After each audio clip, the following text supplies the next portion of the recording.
আসসালামু আলাইকুম রহমতুল্লাহি ওয়া বারাকাতুহু।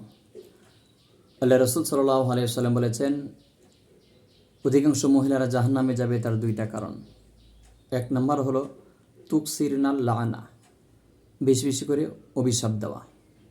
যেমন কোনো মহিলার সঙ্গে কোনো ব্যক্তির ঝগড়া, মনোমালিন্য, কথার একটু এদিক সেদিক হলো, তখনই মহিলারা একে অপরের উপরে অভিশাপ দেওয়া শুরু করে, লানত দেওয়া শুরু করে। তোর মুখ বন্ধ হোক, তোর মুখ বাঁকা হোক, তুই ধ্বংস হোক, তুই মারা যা, ইত্যাদি ইত্যাদি, এই সমস্ত অভিশাপ দেওয়া। এমনকি নিজের সন্তানকেও মহিলারা অভিশাপ দেওয়া থেকে দূরে থাকতে পারে না।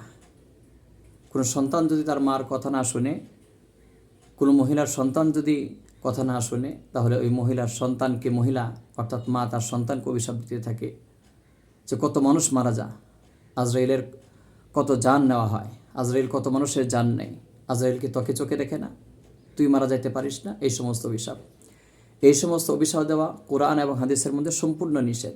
আল্লাহ রাসূল সাল্লাল্লাহু আলাইহি ওয়াসাল্লাম বলেছেন, যে ব্যক্তি অভিশাপ দেয়, যার উপর অভিশাপ দেওয়া হয়, সেই ব্যক্তি যদি অভিশাপের উপযুক্ত না থাকে, তাহলে যে অভিশাপ দিবে অভিশাপটা তার উপরে পড়বে। সুতরাং এই সমস্ত অভিশাপ দেওয়া থেকে আমরা বিরত থাকব। দ্বিতীয় নম্বরে হলো ও তাকফুরুনাল আশির। আল্লাহ রাসূল সাল্লাল্লাহু আলাইহি ওয়াসাল্লাম বলেছেন যে মহিলারা যে সমস্ত কারণে জাহান্নামে যাবে তার দ্বিতীয় নম্বর কারণ হলো তাকফুরুনাল আশির, স্বামীর অকৃতজ্ঞ থাকা।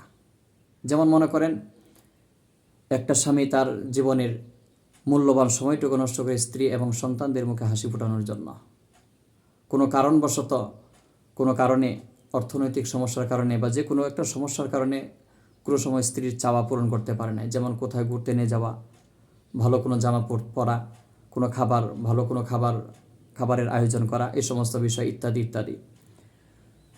তখনই মহিলা তার স্বামীকে বলে ওঠে যে তুমি আমাকে এই জীবনে কী দিলা।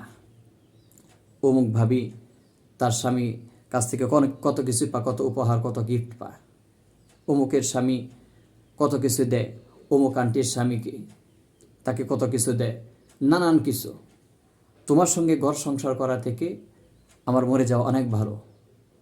আমার মতো নারী রেখে তোমার ঘর সংসার করে যাচ্ছি, অন্য সমস্ত কোনো ব্যক্তি হলে তোমার ঘর সংসার করতো না। তোমার সঙ্গে ঘর সংসার করা থেকে একটা কলা গাছের সঙ্গে ঘর সংসার করা আমার অনেক ভালো, অনেক অনেক ভালো, এই সমস্ত কথা বলা। এই জন্য আল্লাহ রাসূল সাল্লাল্লাহু আলাইহি ওয়াসাল্লাম বলেছেন যে বেশি বেশি করে অভিশাপ দেওয়া এবং স্বামীর অকৃতজ্ঞ থাকার কারণে, বিশেষ করে এই দুইটা কারণে মহিলার জাহান্নামে যাবে। এই জন্য আল্লাহ রাসূল সাল্লাল্লাহু আলাইহি ওয়াসাল্লাম বলেছেন তাসাদ্দাকনা, যেন মহিলারা বেশি বেশি করে দান সৎকা করে। বেশি বেশি করে দান সৎকা করার কারণে এই সমস্ত তাদের যে অপরাধ গুনাহগুলো আল্লাহ মাফ করে দিবেন।